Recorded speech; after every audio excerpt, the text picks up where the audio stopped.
This is a relay project. Real Talk starts right now.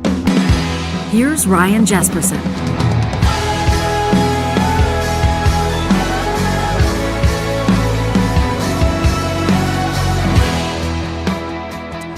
We're going inside on today's episode of Real Talk. We're going to check in with the two former senior staffers with the last two governments, technically the last three, but we're going to get to Rachel Notley's former communications director, Danielle Smith's former principal secretary. You know them as the co-hosts of The Discourse, which is Alberta politics' newest and hottest podcast. Erika, Barootes, Cheryl, Oates will be joining us in just a second as the Alberta delegation returns from COP28. How do you gauge the wins and the losses? What's the public messaging on this one? What's the deal with Rachel Notley's looming or rumored retirement and who might replace her? As we look back on fall session at the legislature, what were the key storylines? What should Albertans and the rest of the country be keeping an eye on? That's where we'll go in today's episode. Plus, we've got emails from you. We're getting more lately than we have in the history of this show. It's like this audience is coming more alive than it already is. Or has been for the past few years, which is saying something. Riley writes in and says, "This is my first email to you." Eek! We're going to get to Riley's take on our conversation with Tristin Hopper yesterday. Plus, Brad and Jason have something to say about our Charles Adler interview back on Monday. Those two always stirring the pot. And, of course, we want to remind you that this conversation, this show, doesn't happen without today's presenting sponsor, and that's our friends at Relo. It's a perfect time of year to check out Relo.ca for a lot of people. The turnover of the calendar from 2023 to 2024 is a new beginning. Maybe you're making one of those resolutions, right? Maybe you're resolving to get out of that job that you've been so unsatisfied at forever and launch a new career. In real estate, the best place to start is Relo's affordable online courses that make it easier than ever to pass your exam and get your real estate license so you can get started on running your own business, setting your own hours, and being your own boss. How good does that sound? You'll help people every day as they buy or sell their homes. And of course, you know your earning potential is unlimited. The best part about Relo is how committed they are to your success. Live instructors hosting online exam prep sessions every weekend, resources, a whole bunch of them to help you launch your business well after you've passed that exam and gotten licensed. And right now, a great offer, special for Real Talkers. You can knock 20% off your course. This is a cool Christmas gift idea for somebody that's been wanting to get into real estate. 20% off any Relo course with the code REALTALK. That's all one word, REALTALK, at Relo.ca. Happy Hump Day. Hey, yeah, happy Hump Day, pal. How are you feeling? You good? We kind of just launched hot and heavy into that one and didn't really check in with you. I'm doing good. How was the game last night? Connor versus Connor. Had a chance to be in the building and see Bedard v. McDavid. And he scored that two things zinger happened. off the top. I loved it because, Bedard comes in and scores in the first few minutes. Yeah, which it's amazing. All the kids are happy. Yeah. All the kids are really excited. Of course. And I was thinking this might be interesting as well because it's probably pissing off Connor McDavid just a little bit. Oh, yeah. He doesn't like when the younger Connor scores the first goal in his barn, right? I saw somebody had a sign up that said, "Connor McDavid who?" And I was like, I saw one on boy. TV that said, "Put the kid Connor to Bedard." Oh, there you go. I thought that one was Yeah. But Connor McDavid just inching above him, 2 points. Yeah. Little faster on the funny. ice He's after like that. the so elder it's like, statesman now in the league at 27 or whatever he is. Hey, before we welcome in our co-host, why don't we tee up a clip? We've got a highlight pulled from their most recent episode. So you know this, The Discourse launched about 6 weeks ago, a new podcast that launched with great acclaim, and we'll talk to Cheryl and Erika about this in just a second. The past 2 episodes, the 2 most recent ones, they had video questions submitted, and not just by any audience member. First, they had the Premier of Alberta, and then there was this one just recently. So why then is Danielle Smith continuing to barrel ahead with this particular plan when businesses don't want it, accountants don't want it, Albertans don't want it, and everybody thinks that it's going to undermine our economic growth? What's going on here? What's the real agenda? I think she's making it too political now and leaning too hard in that I think it's actually going to turn people off. Like from politics, this is the sign where people, why people get sick of hearing from politicians. This is a prime example.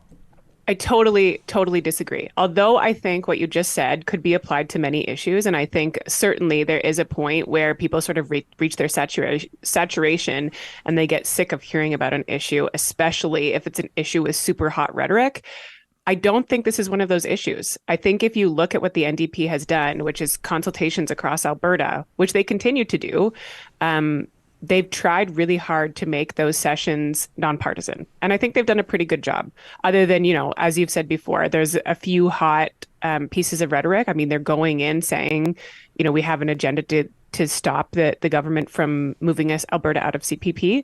But those sessions have been flooded with people who do not hold NDP memberships.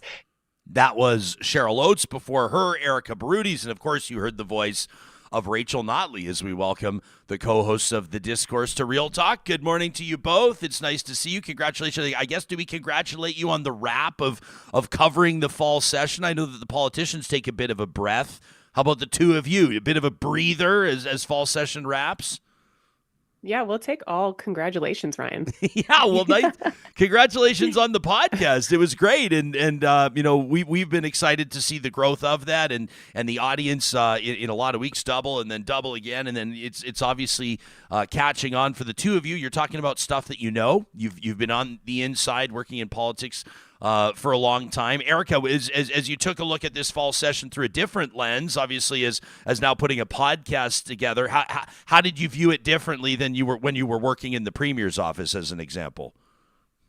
Well, it was way more fun to be a commentator as opposed to live and breathe, motions and everything that was happening. So, I think it was different for me to look at, more of what it mattered to Albertans than the inside baseball that the session usually brings about. So we saw a lot from, the narrative that the Premier was driving and the narrative that the NDP and Rachel Notley were driving. And it gave Cheryl and I lots and lots to talk about during our 6 episode pilot series. Yeah, no kidding. Through that series, of course, you had basically sort of one big theme per episode, and we'll get into some of those today. We'll talk about the Alberta Pension Plan idea. Obviously, COP was a big one, whether or not Alberta should have sent a delegation of that size, and whether or not it's an effective use of funds and all that sort of a thing. But Cheryl, the Discourse offering people something a little bit different, getting people from very different partisan backgrounds, very different professional political backgrounds to come together and see if there's any middle ground. Through the 6 episodes, did you and Erika find middle ground on anything?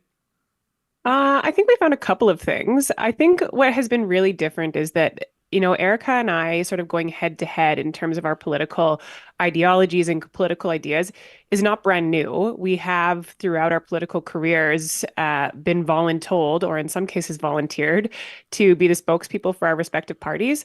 And that is so much different than this. Like, towing your party line and delivering talking points during an election campaign is so much different than having the opportunity to participate in a really in-depth political discussion as an individual who's colored by our political background. So it's been a ton of fun to sort of dig into this and, take the moments where they exist to admit that, maybe your party could have done better, or maybe the other party has a point to make.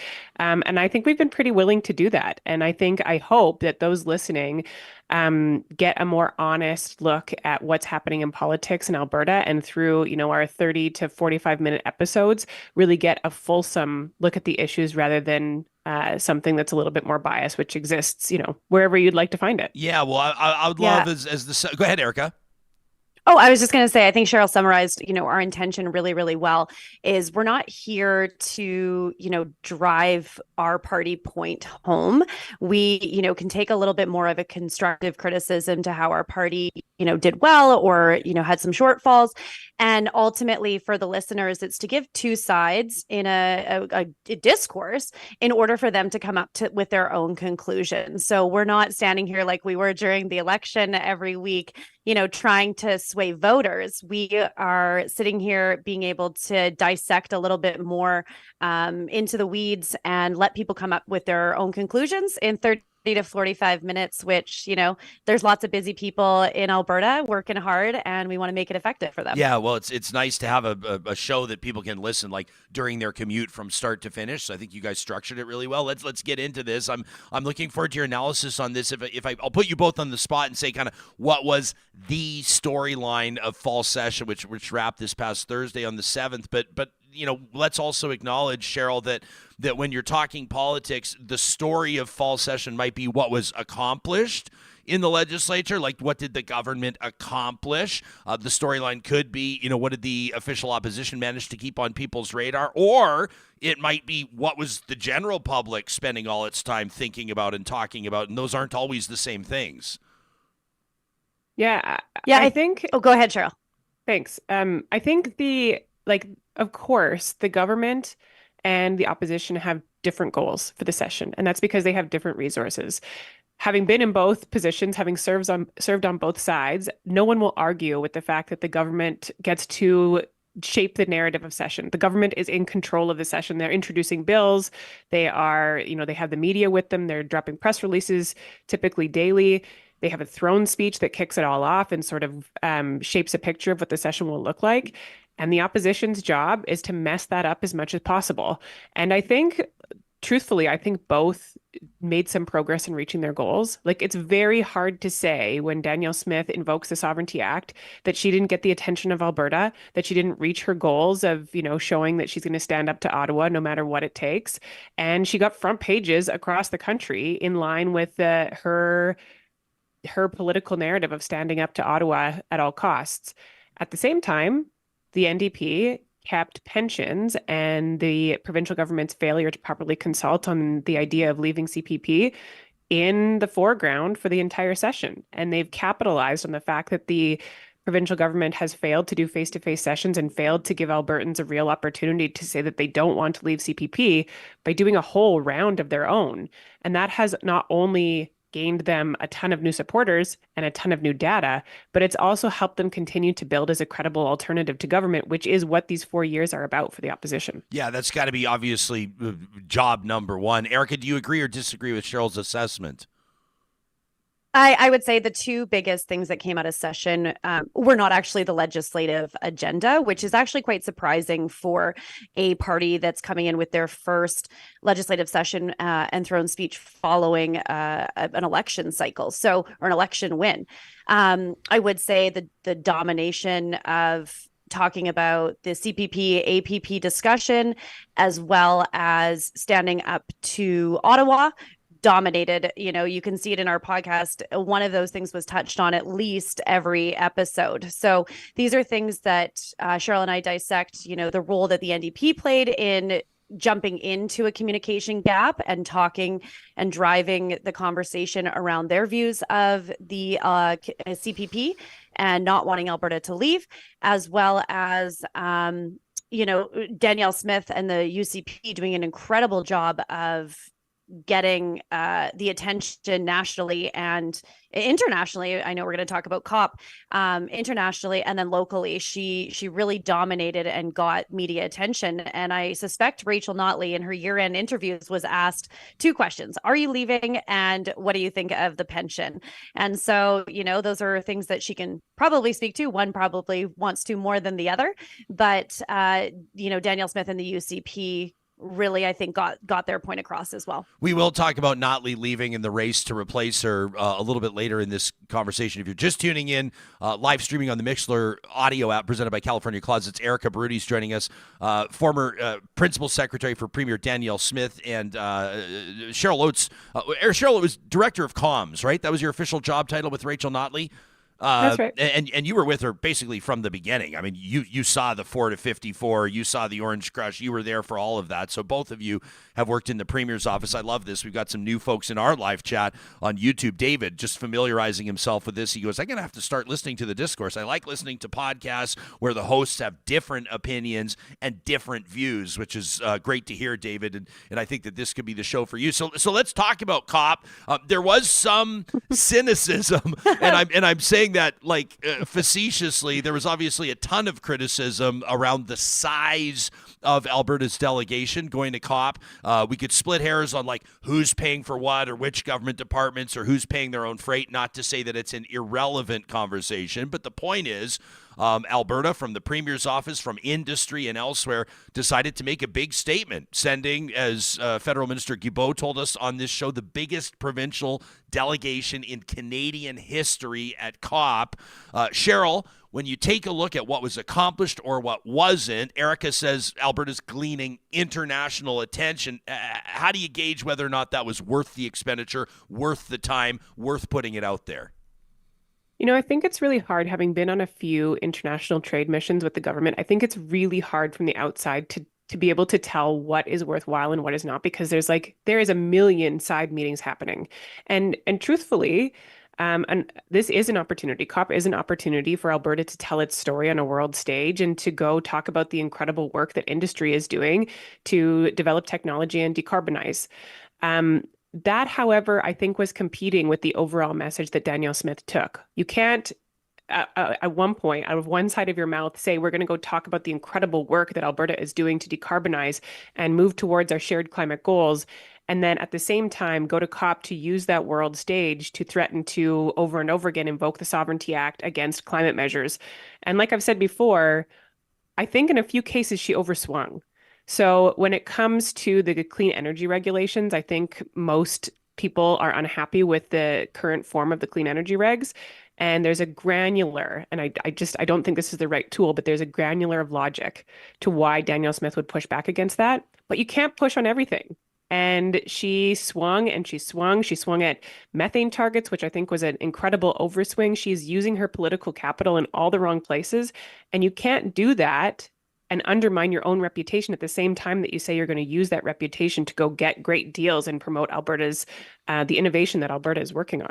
Yeah, it sort of seemed, Erika, push back on this if you want, but one of the things that as I'm watching COP, admittedly from thousands of kilometers away, on one hand, you've got the Premier of Alberta sitting down with big power players from major oil-producing nations, which is a win for Alberta's oil and gas sector, obviously, somewhat ironic. I mean, the setting where they are at COP, having these meetings. But then you've also got Danielle Smith, I think, trying to earn Alberta some credibility over there, talking about Alberta as a great jurisdiction to invest in wind and solar as a moratorium is currently imposed on wind and solar. And I'm sitting there going, I hope that this audience isn't doing a very quick, brief Google search, because they're quickly going to find out how contradictory and, quite frankly, ridiculous some of that promotion is. Fair or unfair?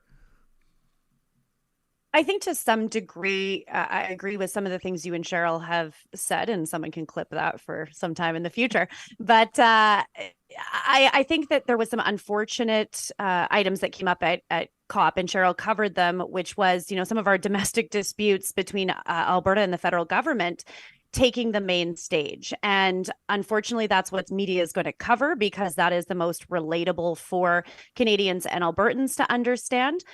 And so it overshadowed some of the incredible work that I think you highlighted, Ryan. She's meeting with Qatar Airways. She's meeting with prime ministers and presidents of the Middle East, talking about partnering and bringing business to Alberta. And I will say, I think she did a stronger job to advocate for Alberta than Prime Minister wasn't even there. Minister Guilbeault, I spent more time on his Twitter than I think I ever have to try and see what he was doing and how he was reaching out to talk about business in Canada and partnering and the work that we, whether you believe it's good work or not, have done. And so Premier Danielle Smith leveraged this not just as the COP, but an international mission to talk about things like transportation and health sector, innovation, technology. So overall, I would say the mission to Dubai and partnering with UAE and Qatar in the future will have significant impact on Alberta.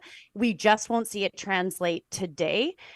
So I would say that I think the overall mission to COP was a success, but it was overshadowed by some unfortunate, Alberta federal government disputes that obviously came up, especially around methane. Yeah, the methane one seemed kind of strange because as far as the average person can tell, the federal regulations don't differ that much from what was already happening in Alberta. And I thought it was interesting, Cheryl, when you point to Danielle Smith expending political capital, in your words, in all the wrong areas. Maybe you can touch on that, on the strategy behind that. And as you're working as a director of comms for a premier or for the leader of the official opposition, when you choose to dig in and when you choose to kind of keep your powder dry, so to speak, and why that's such an important decision. Yeah, I've said this in the podcast, and I think it's incredibly true that every successful politician needs a villain. They need a story to tell. They need a political narrative. And Danielle Smith has a great villain in the federal government. It's picking up on a sentiment that already exists in Alberta, and she's positioning herself as the hero that's going to take on Ottawa's attack against Alberta's industry. And that, as a political strategy, assuming that, she continues to have a target in Ottawa, could be incredibly successful for her. But for that to continue to be successful, it has to be credible. It has to be logical. You have to have third-party validators that are saying, she's saying all the right things. In the case of methane, you have oil and gas around the world. You have industry saying, these targets are largely achievable, and we've already proven it in Alberta. So if you're going to use your big stick and invoke the Sovereignty Act, it better be worth it.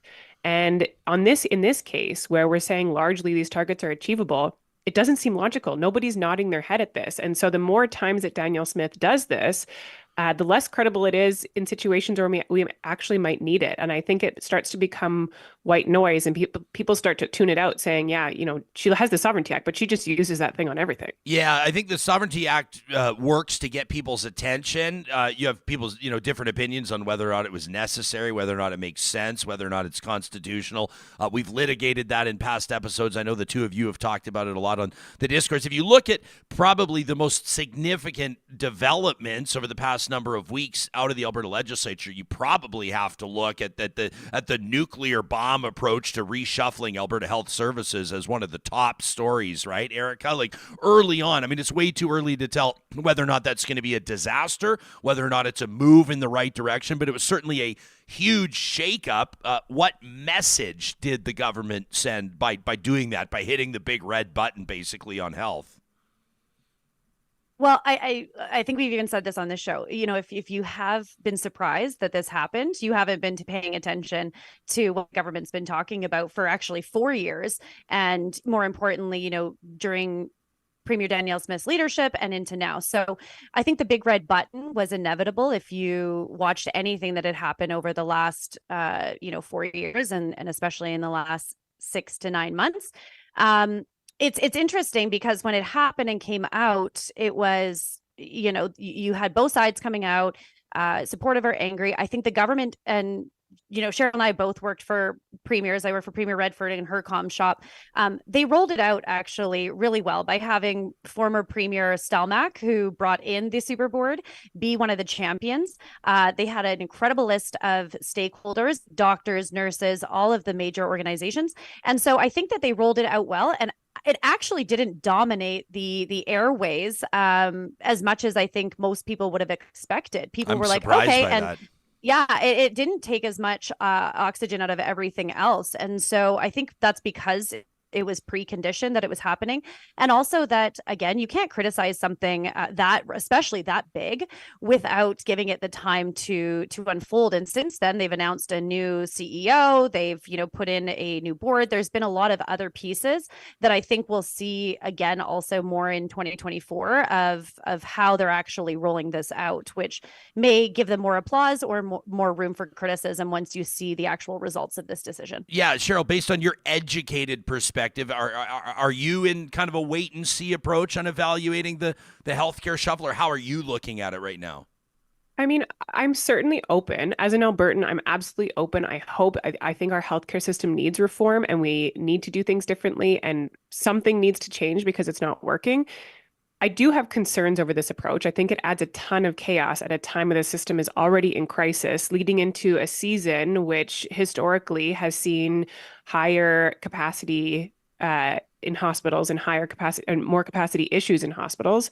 And I don't think that it's giving on the ground support where we need it the most. Like we had a massive plan here, a huge plan that I hope was well thought through that includes no immediate increase to frontline workers. We need doctors, we need nurses, we need people to care for the people who are looking for healthcare now. There are so many people in Alberta, and I was on this list until last month, who do not have a family doctor. And I think, looking at the healthcare system, when you come in the middle of a crisis, making sure that people have access to acute care and long-term care when they need it, that should be job number one. And I don't see the government having taken any action here. I also think that their most recent announcement on blowing up the healthcare system and restructuring it really concentrates power in the wrong places, which is in the hands of political elected people rather than in the hands of professionals. And I think that Albertans should be worried about that and should be keeping a really close eye on it as this restructuring plays out. Cheryl, without getting too personal, I am one of the people that still doesn't have a family doctor. How did you end up finding one? Can you reveal your secret? Was it like a friend had a doctor that was... No, someone. I found it on the Find a Family Doctor page. You did? And I think I just called at the exact right moment. Oh, well, congratulations. It is actually a thing. This isn't like for people that can't find a family doctor. It's not that they're lazy. It is a real thing. There is a real shortage. It's been interesting, and we're going to be talking tomorrow to the president of the Alberta Medical Association. Dr. Paul Parks will join me. We're going to talk, by the way, to an exec with Alberta dentists as well. That's another storyline that I think is flying under the radar. But I know that the doctors, generally speaking, are choked about and I'm not speaking for every single one of them, obviously, but generally speaking, I think about changes to nursing and how nurse practitioners are going to be, offered new opportunities. And I think Alberta is trying to incentivize not just retention of healthcare staff, but also recruiting them and trying to meet what's expected to be a big population demand. There's a comment here on the live chat. I think it's from Sylvia, Erika, that says Danielle Smith is centralizing power in her office. And she says, in her words, that she's finding that to be scary. Fair criticism, as if you're going to be as objective as possible approaching what you saw at fall session. I think that's a fair assessment of what's happening. And I would think that Sylvia is probably referring to, the Preston Manning report that came out that is talking about more on the COVID response and on healthcare crisis. We've seen, yes, immediately they did, put a chief administrator in. There was less, high level individuals at AHS, but we've seen that shift, and that was never intended to be long term. So I would say to Sylvia, I think that's where you're coming from. I don't think that is the case with all aspects of the healthcare now that there is, some of the key players in place at AHS. You've seen some shifts in Alberta Health as well. That should diffuse. And as a conservative, I am all about small government. So I would love to see some of that diffusion of power. And I don't want Albertans to think that that's what this government would be doing, is putting too much power in the politicians' hands or in the premier's office. So I think we'll see a transition away from that. I think that was to get stuff moving along and take quick action rather than a permanent concept that Albertans will see. Ken's got a great comment here, and I think that he's bang on in our YouTube live chat. Says the fact is that the market speaks, and there's very little incentive for medical students these days to opt into family medicine as a career. He says we need to increase their compensation regardless of how badly this government doesn't want to do that. That from Ken. I just think there's so many challenges, and Ken's right in facing family docs. We talked to Dr. Bradley Martin out of Hinton a while ago. I guess it was a few weeks ago now, and he's basically walking away from his practice. He's still going to work out of the hospital, but it's just not worth it for him at the end of the day. And he was very candid about the impact it's having on his family and his own mental health. I mean, that's one guy, but I think he's probably speaking for a lot of people. Erika, I can tell you have something you want to say. I'm like, well, okay. Always. So always. I'm like, let me see you guys. So I will say my dad is a family physician, practice in Saskatchewan. So I usually get an earful about what the government could and could not do, unsolicited usually. But, so I do understand. And even when I was in the Premier's office in 2011 to 2014, the doctors' negotiations were happening. It's a lot of the same conversations that happened then, and it's been happening for a decade. I think that there's work that the government needs to do with family physicians. There is a gap, on their fee for service, looking at that structure, on what they're compensated on. They are, entrepreneurs ultimately. So, looking at if that's the right fit. I will say though, and I know you mentioned you have a dentist coming on, that I would love if we all started to look at it as the primary point of care. And I think that's what you're seeing the government talking more about, as opposed to just family doctors. Now, not discrediting the need to address family docs, but if you can also look at it as point of care, and we've seen that with nurse practitioners being able to run clinics, from getting people in the doors and seeing a health expert that can support them. I would love, and I don't know, what your questions are for the dentist, but I think the dentistry model is actually interesting. That could be something that physicians start to explore, on having the doctor come in when needed, like your dentist does, and you deal with a dental assistant and a dental hygienist until that scope is extended. Yeah, I'll just let people know it'll be Dr. Jenny Dirksen who's going to join us. She's vice president of the Alberta Dental Association, so that's coming up. We've got the doctors and the dentists coming up on Thursday's Real Talk. Cheryl, was it a miss? Like, was it a PR miss for Alberta's health minister to sit down with the name escapes me? I'll find it while we're talking. You know who I'm talking about, the naturopaths. Was it like, it's for a lot of people that might be sort of a benign move, like who really cares? I have a friend that goes to see a naturopath, but it kind of sends a message when it's the health minister, right? I think this was just poorly thought out, because like talking to the naturopaths in Alberta is not, I don't think that's completely unacceptable for the health minister to do. I think the health minister sitting down and posting the kind of tweet that she did at a time when people cannot get in to see a family doctor, and the health system, the primary care system, is in crisis, looks out of touch. Like, I think that people want to see the health minister sitting down with doctors, talking about how people get more access to family physicians, something that Erika was just alluding to, talking about how we make sure that there's capacity in our hospitals over the influenza season. I just think it looked like her priorities are not right, and that she's completely out of touch with the crisis that currently exists. And, the tweet kind of made it sound like there was a solution to a primary care crisis in working with naturopaths. And I don't have a problem with naturopaths. I think they can be a great addition to primary healthcare, but I don't think they're the solution to the current crisis. And it sort of left the wrong impression or taste, I think, in Albertans' mouths when they see that and they know how the health minister is spending her time. Yeah, and I mean, the naturopaths are pushing for a bigger role, right? Erika, sorry to step on your toes, but I mean, they want to be able to prescribe drugs. They're asking for a bigger role. And I think that's when maybe members of the general public and probably professionals in the medical community start to get a little bit skittish. Erika? Yeah, I was going to say, tweet aside, I think that, again, it comes back to what the government is trying to achieve and look at is a holistic approach. So in order to reduce people going to the emergency room, explore your other options that you have access to.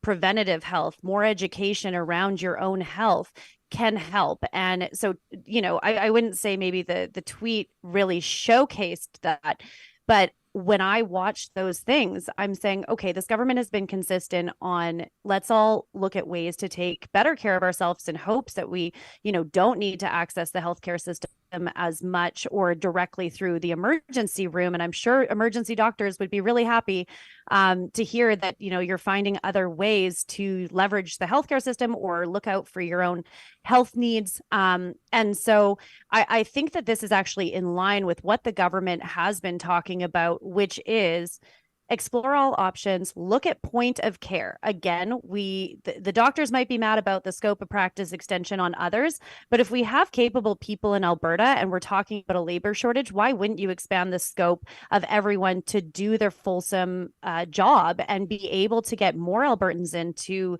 clinics, more access to the healthcare system? I don't understand how that's necessarily a bad thing to encourage people to do. Well, they unfortunately also wait for a family doctor. You can still get into clinics and get access to healthcare. And I think that's maybe where the minister was trying to go with this, is showing we're exploring all options. We are meeting with all healthcare providers, and we will continue to do so, because this is a big shift of, overhauling AHS and reforming it to the much needed change that Cheryl's also pointed out. It's just about how do you do that? And I think that's where Cheryl and I always disagree. Yeah. So, Well, and go ahead, Cheryl. I do disagree with this because it's like we're not ready for the nice to haves. We're not ready to say like, yeah, it would be nice to have naturopaths integrated so that people can take better care of themselves. We don't have frontline workers. Our frontline workers are burnt out. Morale is super low. Our healthcare system is in crisis. We are not at the point to say it'd be really nice to have the naturopaths more fully integrated. We're at a point where we need doctors. We need access to family doctors. And I, for one, would be more encouraged to see a tweet with the health minister sitting down with family physicians saying, how can we make this practice something that graduating doctors want to enter so that generations of people have access to continuing care? Continuity of care, have someone that knows their whole history. And I just don't, the cake is not baked. There's no room for icing yet. But I think that the one thing, and I feel like Ryan wants to move on, and we're just so used to going back and forth. That moderator, we're like, sorry, bye. No, it's fine. It's great.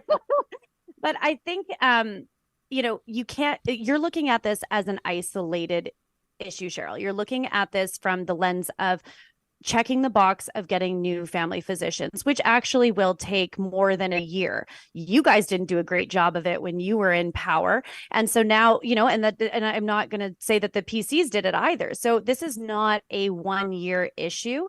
We do need to put that infrastructure in place, but you can't hyper focus when we're looking at healthcare on getting more doctors, because that isn't going to be the only solution that's going to solve all these problems. And it's not a flick the switch, we've got a bunch of doctors coming here. I think that we need to look at a bunch of different pieces, and that's what the government's doing. So yeah, it would be great if we had a flood of doctors wanting to come here tomorrow. Unfortunately, that's not the case. And that's not just the case in Alberta, that's across Canada. So we're not trying to steal from other jurisdictions because they have overflow. Everyone's dealing with this crisis. And I think that the way that the provincial government is approaching this is unique because they're looking at, again, point of care, getting you into a clinic where you do have access to a doctor, but you also aren't only seeing a doctor. And I know that those conversations, I can guarantee they're happening with the family physicians, trying to find a solution, but you're also having a lot of conversations, as you know, politically, before you're going to take a photo and talk about that. They have everyone at the table right now, and they're going to continue to do that. Yeah, just as a point of interest, it was Dr. Rob Roth that the health minister, Adriana LaGrange, met with. She tweeted about it on December 4th, about a week ago.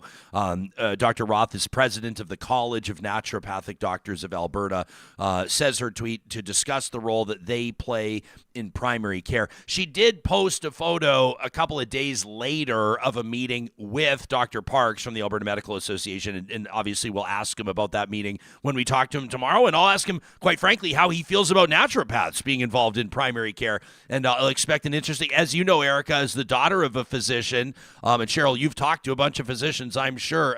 You get different opinions on things, and sometimes they're fair and sometimes they're not, and they're always entertaining to watch from the outside. When you start talking about healthcare disciplines like naturopaths, when you start talking about chiropractors, when you start talking about those that fall outside of what's fully funded in a healthcare system, you'll get very different opinions on the role that those medical professionals should play. We're going to hit pause for a quick second. When we come back with Erika and Cheryl, I want to talk about leadership. I want to talk about how Danielle Smith did. I'm going to cut to the chase and act it like this. When Dave Cornwallier, when we were talking to Darren Billison here the other day, you remember that? And Dave's doing his Alberta Politics annual survey, and we talked about the biggest political storyline of the year. And what was it? They said basically stifling the crazy during the election campaign. How did the UCP fare during fall session? We'll ask them that. And what does Rachel Notley's future look like? For that matter, the future of the Alberta NDP. That's coming up in a quick second. But first, I wanted to remind those of you that are looking for something special, something spectacular this holiday season to feed your family, to feed your friends. We want to point you toward effingseafoods.com. Now, I'm not shortening it. I'm not this is not censorship. It literally is effing, EFFING, effingseafoods.com. You could go on the website to learn more about the name. This is an amazing business owned by Rob Tryon, and they've got a beautiful storefront in St. Albert, just outside Edmonton. But you can shop online at effingseafoods.com, and they've got a promo code through the holiday season. This is great. JESPO15, all one word, JESPO15 takes 15% off all effing fresh, and effing frozen products. These are amazing holiday opportunities. Get your hands on oysters, lobster, caviar, and much more. That's JESPO15 to take 15% off. The best seafood you're going to find in the Metro Edmonton region. They're flying stuff in daily from all around the world. You can learn more at effingseafoods.com. That's effing awesome. That is effing awesome. You got to get on the t-shirt campaign with them. Yeah, you're going to moonlight as their billboard designer. So great to run into our friends at Kubi Renewable Energy just last night and have a chance to check in and get some fresh points to bring to you. I said, what do you want to remind people about? They said, hey, just remind folks that Tesla Powerwalls can be the saving grace in the event of a power outage this holiday season. More and more people are looking to home battery storage, and nobody does it better than Kubi Renewable Energy. Whether it's inflatable Santas, Christmas lights, reindeer, powering your front yard to illuminate the neighborhood is no easy task, especially when all the neighbors are doing the exact same thing. And with so many residents relying on energy providers, the chance of power outages only increase. You can have your own sustainability guarantee the power supply to your home or your business by talking to the team at Kubi Energy today. And if you're looking at a renovation project over this next year, or heaven forbid, disaster strikes, a pipe bursts, your basement floods, we want you to think of Complete Care Restoration first. Now, of course, your insurance policy probably lets you choose who's going to do the work. So why choose Complete Care? Well, there's a million reasons. Their professionalism certainly is at the top of the list, but they're so proud to be recycling more than 70% on average, more than 70% of the materials they're clearing out of job sites. There's nobody else that even comes close to that province-wide. That's why we give 2 thumbs up to Complete Care Restoration. Hanging out with Cheryl, Oates, Erika, Barootes. They've just wrapped their pilot season 1 of the Discourse, an Alberta politics podcast. Let me ask you this first, Cheryl. I guess in a position, I'm sort of dumbing it down here, but opposing the current government, maybe not technically, but commenting on it. You're not exactly Team UCP. How did Danielle Smith do as Premier through the fall session, sort of working to establish confidence and maybe even some support from people that wouldn't support her in past? In other words, kind of keeping a lid on accusations that things can get a little crazy in that Premier's office. I think there's 2 things. I think Danielle Smith, through her leadership, through her radio show in years prior to her leadership, and through the election, really built a reputation for herself as speaking far faster than she thought and saying some really wild and crazy things before having really thoroughly thought them through and maybe sought advice on any of them. And since she's become Premier, I certainly have seen that dialed back a lot. And I think that she learned a lot of lessons through the campaign, and she probably learned some lessons from her success in the debate for what you get when you present a really credible, thoughtful, sometimes scripted leadership candidate. And she's sort of pulled that into her position as Premier in these first few months. And I think she's been successful in that. In terms of her actual work in that role, I think some of the things she has done as Premier do actually border a little bit on I didn't try to find a kind word, but they're not logical. They don't make sense. And some of that is like they brought in a piece of legislation to ensure that we would not leave CPP as a province without a referendum, and then didn't make the referendum results binding. So it was all just a political show. And for anyone who's watching this stuff closely, not only are they really worried about this issue, but they're really annoyed with the government. Like, this doesn't make sense. It's a lot of political grandstanding, and what it means for people on the ground could be really damaging. Erika, were you surprised to see that referendum made to be non-binding? It's to be honest, it's a joke, right? It's a joke to spend I'm pulling the number out of thin air, but to spend $50 million on a referendum and then say we don't have to actually listen to the results. I would dare a politician to move forward with a bold move like holding a referendum and then defying the results, but they left themselves the loophole if they want it. And they were pushed to amend it. And fair. I mean, that's like not a lot of people, I think, would pick up the amendment because there's a lot of things that the opposition bring forward that are also not logical. Not that this is one of those cases. I think, yes, bringing a bill forward where you're usually creating law, and that's the purpose. This was more of a symbolic piece, similar to the Sovereignty Act, where it's more about the gesture to reassure Albertans that there was not going to be something without a referendum. I think what you'll see from the government, and you can hold me against this if they do differently, I think it's about 33 million or something like that for a referendum. I don't like referendums. I think no, but like I don't like referendums. I think it's like something that, politicians put in place to reassure the public. But you've also elected a government based on some of these things, and they should make that decision. I think that was because of potential skepticism around the Alberta Pension Plan and reassuring Albertans that this won't be a government decision. So interesting piece of legislation. Again, I think it was less about lawmaking, more about the symbolism or communication tactic around the pension plan, because they did get criticism. I don't think the government's going to act fast on this one. I would be very surprised. I would scream and shout if the government held a standalone referendum, given the price tag on taxpayers. But I don't think we're going to see it, anytime soon. Well, and also just the fact, coming up. Also just the fact that they're going to lose and they're going to look foolish. Like it's my prediction is that this is slowly just going to fade away and disappear because it's a bad idea. I mean, yeah. I don't think it's going to fade away right away. I think we're going to see, hopefully, and as I've said on the podcast many a times, I would love if the government spent 2024 doing more on education, more on the impacts. And as government nonpartisan, I don't love how much politicizing the NDP are giving it, because I do think this is a huge education piece for people on what the CPP really means for you, what an APP would mean to you. I think they should hold the federal government accountable to give a number of what we'd actually get. And I think they could have done more on the impacts cross-jurisdictionally and had those numbers in their back pocket as a government, because those are symbolic and quite relevant. So I think that they need to do more consultation on this and more education, but I think it's going to be far less quote unquote in your face than we've seen from the right when the UCP came out with the report. You feel like they need to do more consultation. I feel like they need to drop it. And that's my political advice I'm offering for free. Let's wrap with this. Everybody thinks that they know. Everybody that you talk to, all of the commentators, the pundits, everybody thinks they know when Rachel Notley's going to resign as leader of the NDP. Alberta politics blogger David Klimenhaga went so far as to predict that she would resign last Friday. He called the day. And of course, the day came and went without a resignation. Cheryl, when will it be, and who will replace her? Let's get into it. So here's the thing. Rachel has been in public life serving as an elected official since 2008.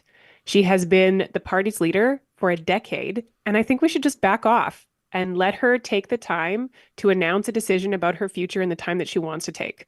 I don't think it's going to take much longer. I think people are anxious to hear about what she intends to do and what this next election cycle will look like. But I think people should just, 16 years almost as an elected official, right in the spotlight, taking heat from all sides in Alberta. And I think everyone should just enjoy their Christmas and let Rachel make a decision about Rachel's future when she's ready. Isn't that nice, Cheryl? That's very nice, but that's not what Give we us the do. goods. That's not what we do. And you have the inside scoop, and all we do is dig for inside scoop. And so we need to know who's next. Let me ask you this then, and I do take your point, Cheryl, and it is a good one. From a strategy standpoint, does a leader, let's make this a little bit more ambiguous so you can be more comfortable in answering it. Does the leader of a political party typically have their successor chosen? Do they have a favorite? And are there some things happening behind the scenes, probably, where the leader of Alberta's NDP is going to do what she can to ensure that her top choice has the best shot at succeeding her? So, I don't think the Alberta NDP is typical, because all of the party's success, like the party has been successful since 2015, and all of that success has been led by Rachel Notley. And she has been the party brand. She has been the face of the party. There hasn't been really a ton of room for other people in the caucus or in the peripheries to sparkle. And I think also, as these rumors have arisen, there is no one, there's such an incredible allegiance to Rachel Notley within the party and within the caucus that you won't see anyone do anything that looks like they're trying to push her out. And so the dynamics are a little different than, say, if you have a party that's been successful over decades and many political dynamics and many, people who have sparkled at different moments in the party's success. The dynamics are really unique. And yes, there are a group of people in the caucus who I'm sure will seek the leadership, who I believe are very capable at seeking the leadership. I don't think you'll see Rachel personally back anyone. Because the politics with that are just so complicated. But I think there's a number of people who have lots of experience and will step up when the opportunity is right. Okay, just straight up question, Cheryl. If I ask you to give us a name, are you going to give us a name or no? Who do you think would win? Of the who I think the next leader will be? Yeah. I don't have a name. I don't have a name because I know there are a number of people who would seek the job if it were available, and I don't necessarily think that there's one who is positioned better than any of the others. I think this is a super accurate chart you have up. I think all of these people would have some interest in seeking the leadership, and I don't think there is a specific successor waiting in the wings. Okay, for people listening on the podcast, the chart that Johnny just had up had former Calgary Mayor Naheed Nenshi, former Edmonton Mayor Don Iveson, David Shepard, who's currently the health critic, Janice Irwin, obviously they're all high profile, Kathleen Ganley, Sarah Hoffman, we have Shannon Phillips and Raki Pancholi, and of course there are others. Erika, who's your money on? Like who are you watching from, let's say across the aisle, so to speak? Who do you think, like let's step outside of the partisan boots for a second. Who really impresses you? I would actually, and maybe I'm like early picking who I think is going to do really well. Raki Pancholi, it would be someone, and I'll say, like, from a conservative standpoint, having another very capable female come up, one again from Edmonton, I think helps the NDP. That is someone that I'm going to be watching. I think Ganley's another big one. I think some of those people on the list are going to dip their toes and not jump in. If I'm looking from a conservative standpoint, those are probably who I think are the biggest threats because they do check a lot of boxes that contrast. I will say, I don't think if Rachel Notley hasn't stepped down now, I think she's got another session in her. And the reason I say that is to some of the things Cheryl highlighted, like there hasn't been a clear path. Like Rachel Notley has kind of run her caucus with her 10 feet ahead of her caucus, as opposed to shoulder, and you couldn't pick out her favorites or who she's kind of created a pipeline for. Also, she right now is probably raising a bunch of money for the NDP. They're doing data grabs with the pension, so I think they'll continue to do that. So she's going to leave her party, and I think she would want to strategically with money in the bank that she's going to, leverage, talking about the budget, talking about doctors, talking about the things that they talked about this session, going into 2024, so that she's leaving with a legacy of having a heck of a lot of data from their roadshow, pretend consultations. And then you can't bring a conservative perspective on the show and talk about pretend consultations. There's no way we can let it fly. I just did, Ryan. Yeah, you just did. I had to say something. But no, I think didn't mean she's going to get data, and she's going to get data. She's going to get that. And if I was Rachel Notley, heck yeah, I want to go toe to toe with Danielle Smith on one more budget, right? So I think she's going to have another session in there. I think what we're going to see next session is actually some of these key people that have of interest in leadership getting the opportunity to run with something or stick their, flag in an issue that is really important to them, to start separating them, because Rachel Notley has done an incredible job of being more the brand than the Alberta NDP have. And so I think we're going to watch her next session, maybe slowly take a back seat, but punch where Rachel Notley wants to punch, because this woman has done an incredible job for her party, and she's going to raise as much money and get them as much data as she can before she says sayonara. And I promise you that should Rachel decide not to be the leader of the party anymore, she will continue to collect data and raise money. Like, I just can't imagine a world where these things are not priorities for her. So there's no end to that. Whether she's the leader or not, I think that will continue. Cheryl, and I do think, oh, sorry, I was just going to say, I do think it's very classy if she doesn't pick someone to back publicly. I mean, it didn't help some of the candidates in the UCP for it to be evident of who the outgoing premier supported. I think for the benefit of the NDP, actually having the exiting leader just be a champion for the party is a strategic and a very, classy move. Yeah, classy and also probably politically strategic for her future. Cheryl, can you envision a world where Notley's political career continues, maybe on the federal stage? I mean, she seems to be an obvious shortlisted candidate for the federal party that could use a lot of help right now. You know, you can imagine she's been asked this question so many times. I don't even like, ask do her you anymore, have political aspirations? You've probably asked her this question, right? 100 times. Do you have political aspirations on a federal stage? And she makes very clear every time someone asks her that she doesn't speak French. And I think you should read into that. I mean, she does speak a little bit of French. Maybe she could learn, but the fact that she makes it so clear that she does not speak fluent French, I think you should read into that she, at least at current time, does not have federal aspirations. Yeah, I remember in elementary and junior high school watching my buddy Nathan's dad, Preston, go to French lessons so he could school up and ultimately build his Reform Party into the official opposition. If you want to learn the French, you do. And if you're looking for a convenient way to get off the hook and stop the questions about federal leadership, you simply say, je ne parle pas français. Congratulations to both of you, Cheryl Oates and Erika Barootes, on a phenomenal launch of your inaugural season covering fall session at the Discourse. Can't wait to see what you guys do with this project. You absolutely nailed it, and it fills a void when it comes to political discourse in the province of Alberta and across the country for that matter. I want to encourage people to subscribe on YouTube, and wherever they get your podcasts, we'll have the links in the show notes. Thanks for giving us your time this morning as well, your perspectives. A very happy holiday season and a Merry Christmas to you both. Thanks, Merry Ryan, Christmas, and thanks Ryan. for all your support. You got it. Of course, 100%. We're proud to do it.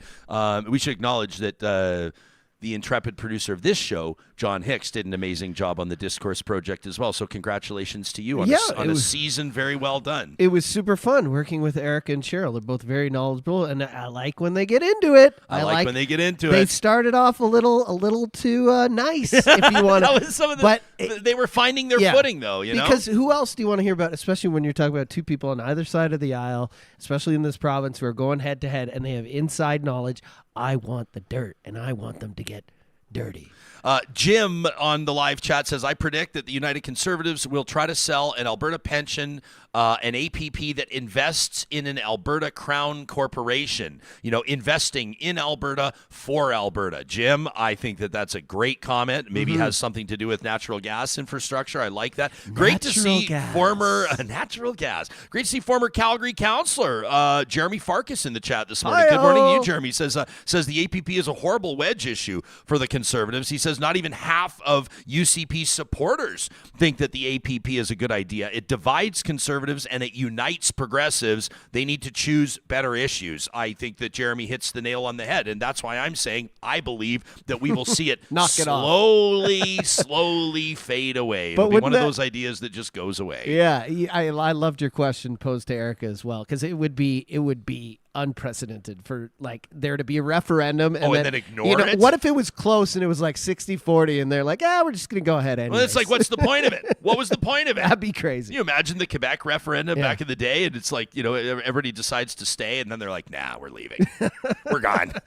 Every Wednesday, we have a chance to head out to the mountains, courtesy of our friends at Tourism Jasper. It's MyJasper Memories, and sometimes we're talking to you about our own personal memories. Sometimes we're talking to you about long-held traditions, and every once in a while, we get to tell you about something brand new. And this is super exciting. I want to direct you to Jasper Theater jaspertheater.ca, and that'll be in the show notes as well if you want to check it out. At jaspertheater.ca, you can see, that Jasper Theater Productions, you've heard about this crew. Last year they launched that summer hit show From Jasper with Love, and you're probably listening to this or watching this going, yeah, I would have loved to see it, except for it was sold out every single time. Wildly popular. People absolutely loved it.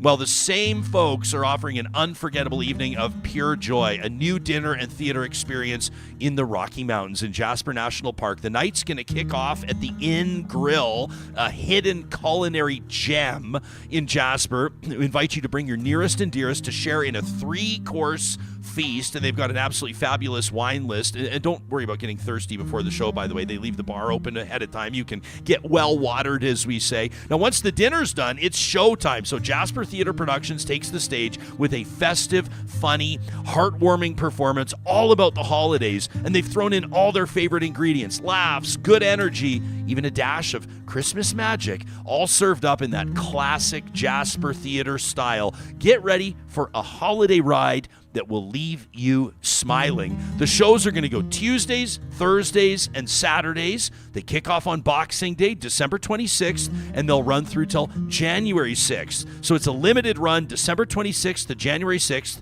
Tuesdays, Thursdays, and Saturdays. You can find out more or get your tickets by visiting jaspertheater.ca. MyJasper Memories is proudly presented Wednesdays on Real Talk by our friends at Tourism Jasper.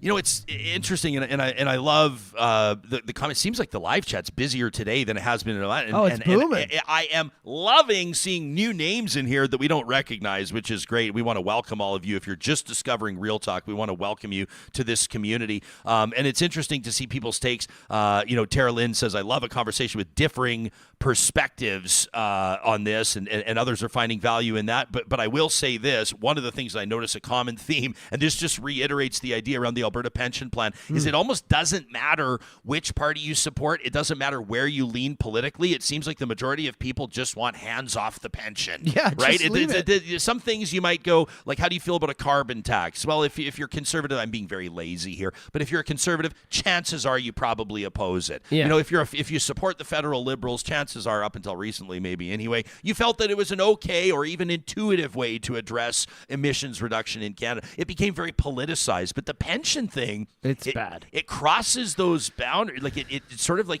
it's one of those things that obviously affects everybody or people to varying degrees. Mm-hmm. And so it's interesting to see almost the politics.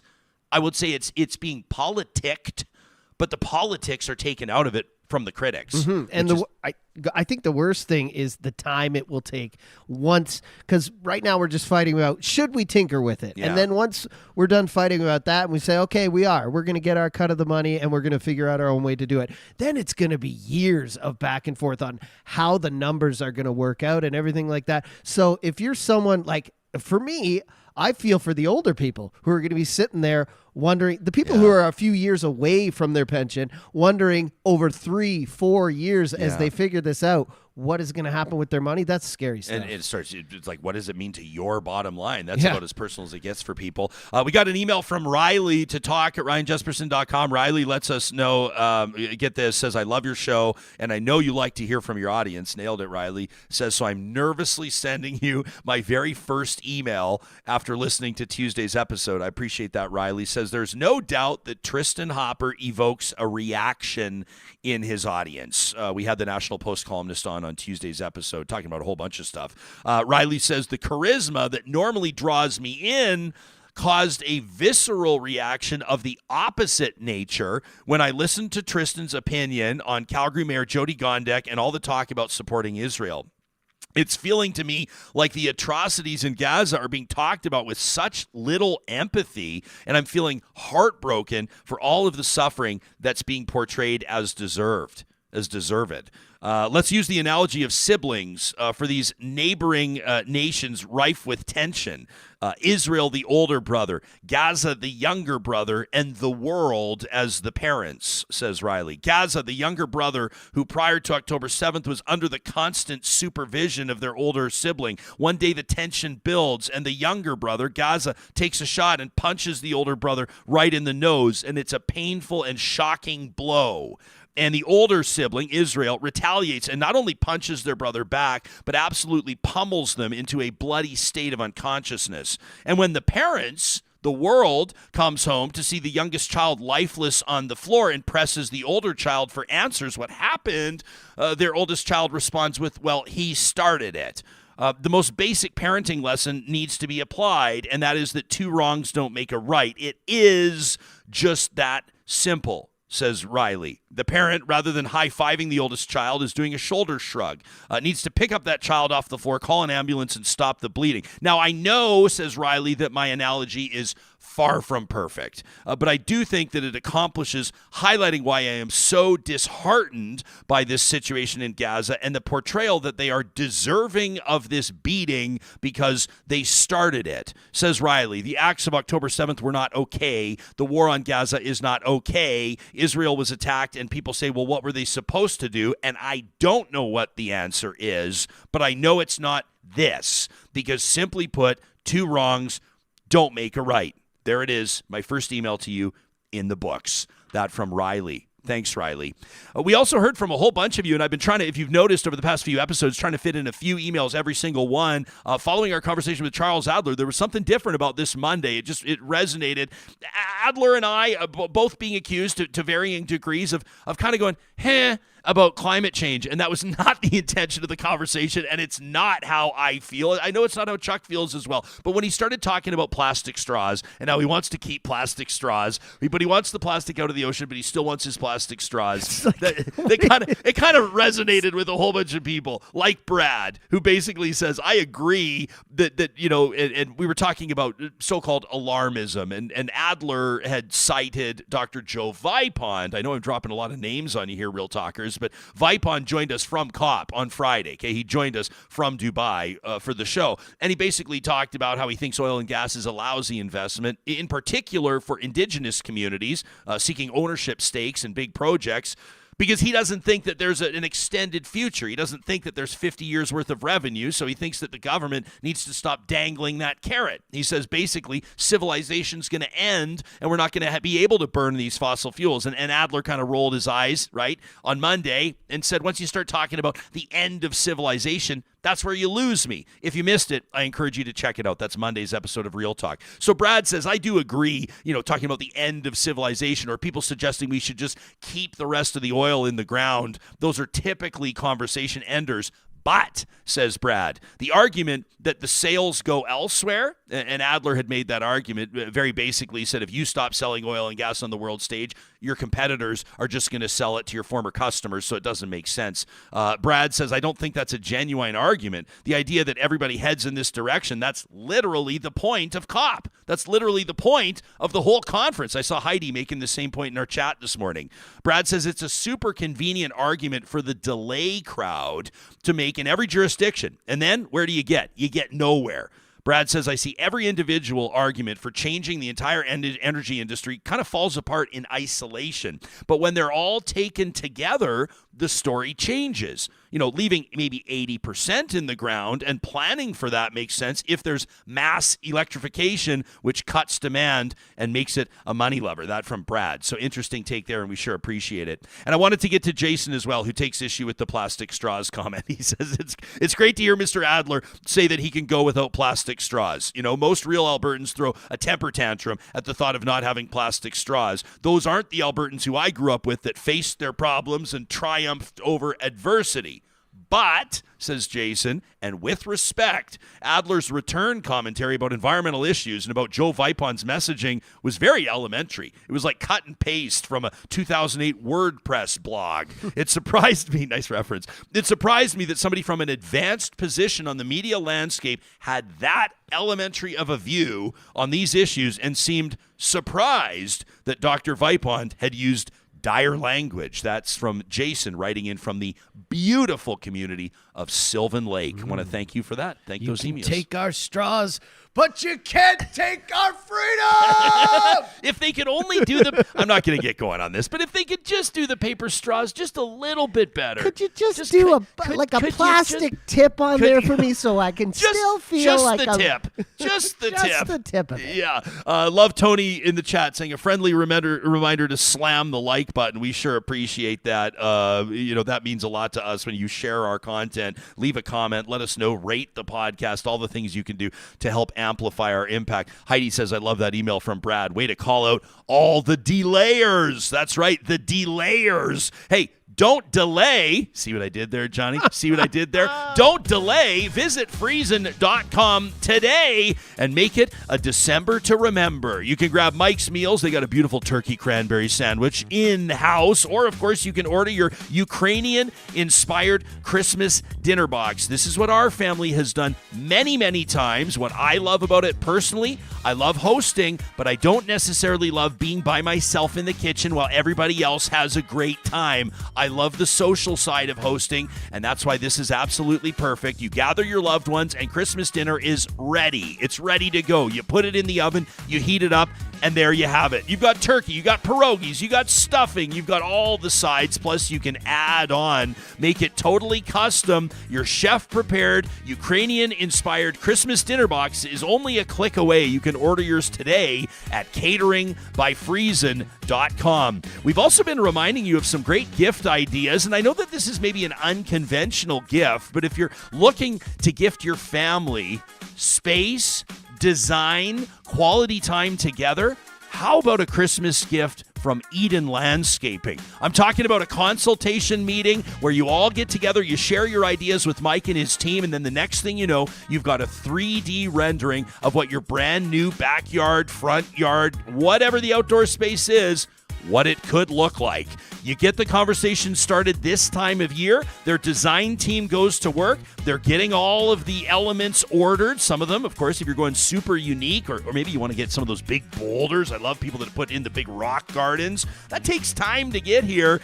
By the time spring arrives, there you go. You've got a head start, and you'll be in your new space, enjoying it all come summer. That conversation with Eden Landscaping starts today at landscapeedmonton.ca. And if you're looking to do something for yourself as you head into 2024, why not better your chances at some new emerging job opportunities? You know that employment opportunities are out there. If you're feeling a little underprepared for them, Athabasca University could get you back on the right track. They've got world-class accredited online degrees and courses designed so you can complete your education wherever and whenever it works for you. So if you're a parent, you've got your hands full, you can find your fit. If you're working full-time and it's not an option to step away from your job, you can make it work with Athabasca University. You can find them online at athabascau.ca. Coming up on Thursday's Real Talk, we invite you to join us as we talk to the head of Alberta's doctors, and we talk to an executive with Alberta's dentists. Now, we're going to be chatting about the conversations that they're having with government, in particular the health ministers. We'll be digging deeper into some of the crises that we see on the front lines and some of the solutions that they're proposing. But we'd also love to have you have a say. You can send us an email anytime, a suggested question that you'd love to hear me ask our guests. It's just an email away to talk@ryanjespersen.com.